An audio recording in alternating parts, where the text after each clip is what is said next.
Today, our group are going to present about leading through crisis, that is about resilience and sustainability beyond COVID-19.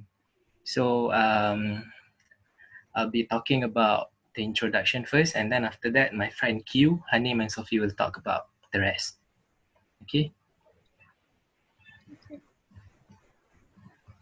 So the first one, as for the introduction, the history of COVID-19. On December 2019, a new virus outbreak has been reported in Wuhan, China. This occurrence has now been confirmed on more than 100 countries in the world. And coronavirus are a huge family of zoonotic virus, which causes disease from a common cold to a severe respiratory disease. Zoonotic viruses come from animal genes that is detected by the bat genes. So the coronavirus itself originated from the bat itself. And there are a few symptoms of the infection from the COVID-19. Okay, as you can see, this is the index of the coronavirus cases in the US as per what recorded. And next.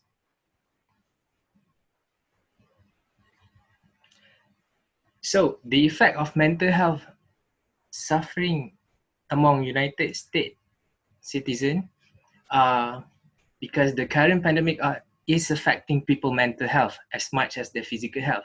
So nearly 45% of adults in the United States reported experiencing a negative effect on their mental health due to the concern and tension about the virus.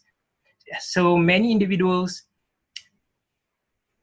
conditions are related to negative mental health outcomes such as loneliness and work loss. This is because such thing occurs in such a short time, and it forces people to stay at home. So there's a lot of things such as loneliness and work loss affect the mental health of the person itself. All right, next one. All right, next one will be stated by Q. Okay, for the biopsychosocial domains, for the biological factor, COVID-19 causing infection affect individuals of all ages. Yet research to date shows that there are two classes of individuals have a greater chances of contracting dangerous COVID-19 illness, which is people above the age of 16 and those with medical problems. Example of the medical problems such as cardiovascular disease, diabetes, chronic respiratory disease, and also cancer.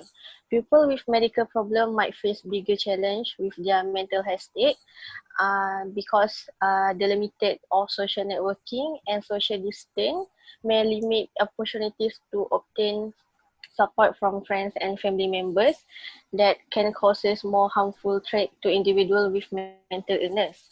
Former US Surgeon General Vivek Murthy has brought attention to the widespread experience of loneliness as a public health concern, pointing to its association with reduced lifespan and greater risk of both mental and physical illness.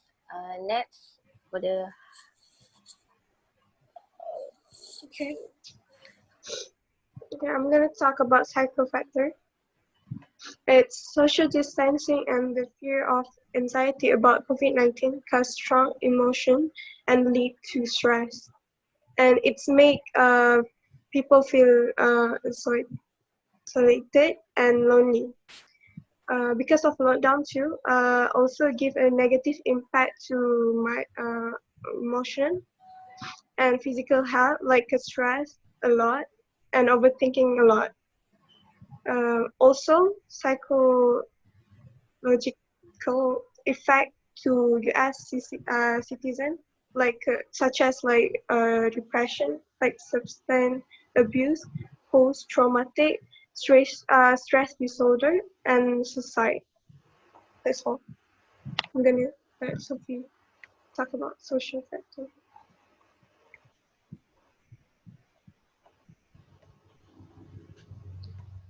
So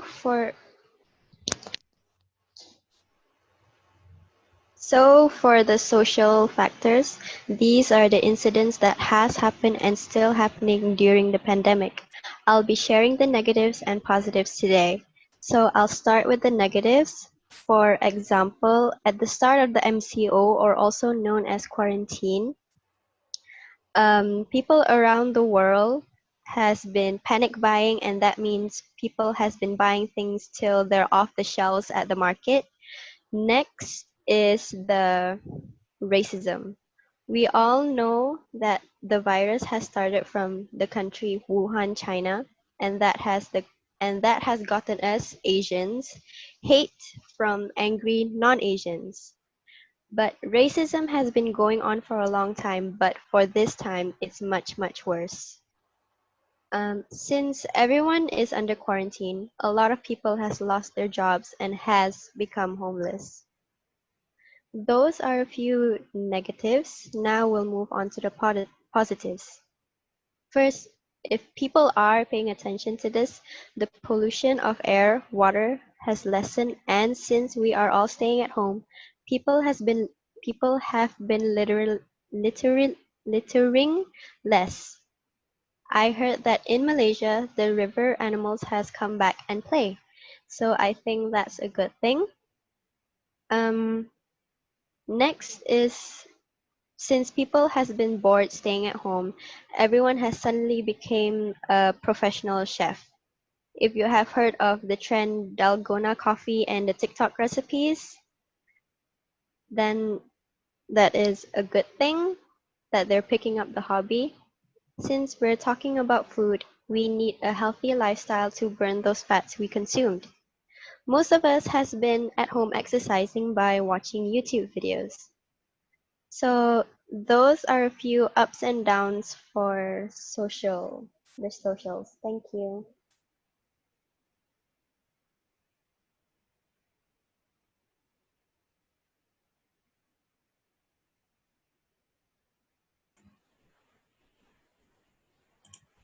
All right, next is the alternative to handshake: hugs, high five, and hongi. So these are one of the alternative that you can try, because now we are doing social distancing currently.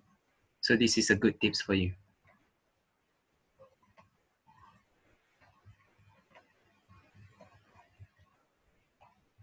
All right, as for the conclusion, I would like to say that mental health is an essential part of the safety and well-being, and affect the way we perceive and feel.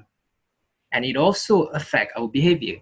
And to prevent and slow transmission of COVID-19, we need to wash our hands regularly, sanitize it, just keep away from people and things. So don't simply touch things that you prefer or whatsoever. Don't do that. And maintain at least 1 meter distancing between people, and you are good to go. And lastly, do bear in mind to stay at home if you feel unwell. And that's all from us. Thank you.